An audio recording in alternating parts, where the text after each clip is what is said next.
आजचा दिवस खरंच भविष्यामध्ये काळा दिवस म्हणून लक्षात राहील सगळ्यांच्या. आणि त्याचं कारण असं की जे दिल्लीमध्ये सध्या प्रोटेस्ट चालू आहे धर्मेंद्र प्रधान यांच्या विरोधात, त्याच्यामध्ये जो काही हिंसाचार झाला, जी काही मारामारी झाली, म्हणजे एकतर मुलांची डोकी फोडली गेली, तिथे लेडीज बघितलं नाही, जेंट्स बघितलं नाही, तर इतकी जोरात आणि वाईट प्रकारची मारहाण झालेली आहे. महिलांचे कपडे फाडले गेले, इव्हन गरोदर महिलांना सुद्धा त्यांनी सोडलेलं नाही आहे. म्हणजे इतकी क्रूरता येते कुठून? वरून आदेश आहेत म्हणून कितपत वाईट वागावं किंवा किती क्रूर वागावं ह्याला पण काहीतरी लिमिट असायला हवं. आजच्या याच्यामध्ये पत्रकारांना सुद्धा सोडलेलं नाहीये. इव्हन जे डॉक्टर होते, जे मदतीसाठी म्हणून गेले होते, तर त्यांना सुद्धा मारहाण केलेली आहे. तुम्हाला इकडे यायला सांगितलं कोण, असं त्यांना प्रश्न विचारला गेला. आणि हे सगळं बघून खरोखर मन इतकं सुन्न झालेलं आहे की कशात लक्ष लागत नाहीये आज दिवसभर. तर हे आपल्या देशासाठी प्रचंड चिंताजनक आणि वाईट दिशेला नेणारी गोष्ट आहे असं मला वाटतं. त्यांना जे काम व्यवस्थित जमत नाही, तर त्या मंत्र्यांनी खरोखर नैतिकतेपोटी का होईना आपापलं पद सोडायला हवं. फक्त पैसा म्हणजे सर्वस्व झालेला आहे आणि प्रत्येक गोष्टीत भ्रष्टाचार चालू आहे. सध्या करोडो, लाखो तर जाऊ देश, 200 करोड, 300 करोड, 1000 करोडचा भ्रष्टाचार होतोय आणि तरी यांना पैसा पुरत नाहीये. किती मोठी गोष्ट आहे आणि खरंच आपण सर्वसामान्य म्हणून विचार करतो का? ही विचार करण्याची गोष्ट आहे असं मला वाटतं. आणि मी हालत बघितली आहे मुलांची. एक तर मुलं लिटरली बेशुद्ध पडलेली दिसतात आपल्याला. काय हा प्रकार आहे आणि आपण कुठल्या दिशेला चाललेला? म्हणजे डॉक्टरी हा पेशा तर असा आहे जिथं खरोखर जो हुशार माणूस आहे तोच त्या पदावर जायला हवा. कारण एखादा व्यक्ती आजारी असतो आणि ज्यावेळेला आपण डॉक्टरकडे जातो त्यावेळेला आपण डॉक्टरला देव म्हणून बघत असतो. आणि हा देव जर पेपर चोरी करून जर पास झाला असेल तर तो तुमच्या पेशंटला काय उपचार देणार आहे हे आपण विचार न केलेलाच बरा वाटतं. मला इतके शहार येतात अंगावर. आजची जी काही घटना झाली तर त्या घटनेचा मी खरोखर मनापासून निषेध करते. हे आपल्या लोकतांत्रिक देशासाठी अजिबात चांगलं नाही आहे.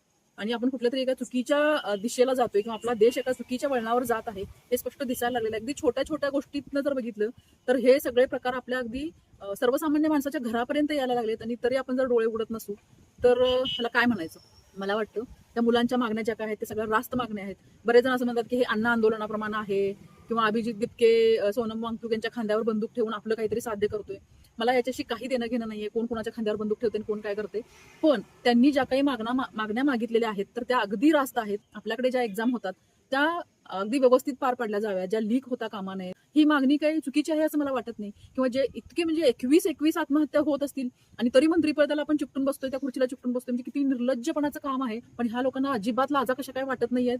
आणि हे मंत्रिमंडळ कुणाचं आहे? म्हणजे त्या गोष्टीवर 1 महिना झाला प्रोटेस्ट चालू आहे तर एक शब्द, चकार शब्द तोंडातून बाहेर पडायला तयार नाही किंवा त्यांच्याशी चर्चा करायला हे लोक तयार नाहीत. ही किती वाईट गोष्ट आहे. आणि ह्याच्याबाबत म्हणजे जो विकलेला मीडिया आहे एक चकार शब्द बोलत नाहीये किंवा त्या बातम्या अजिबात दाखवल्या जात नाहीयेत आपल्या जे काही मेनस्ट्रीम मीडिया आहे त्यावर. किंवा जरी दाखवलं तर त्या उलट्या पुलट्या करून दाखवल्या जातात. म्हणजे मी एक न्यूज बघितली ज्याच्यामध्ये ऍक्च्युली सोनम वांगचुक यांना म्हणजे काय फरफटत नेलेलं आहे तिथून उचलून त्यांच्या मनाविरोधात आणि इकडे दाखवतात की त्यांना शांतीपूर्ण वातावरणामध्ये घेऊन गेलेलं आहे. म्हणजे येथूच आपण बघू शकतो की त्यांना स्क्रिप्टेड बातम्या दिल्या जातात. त्यांना जे सांगायचं आहे किंवा ज्या बातम्या आपण बघतो त्यांना ज्या बातम्या आपल्याला दाखवायच्या आहेत त्याच दाखवल्या जातात आणि तेच बघून आपण मतं बनवतो. हे मला ह्या वेळेला खूप जवळून कळालं की इतकं मला माहितीच नव्हतं की असं पण होत असेल. ह्यापूर्वी पण ह्या घटना होत असतील.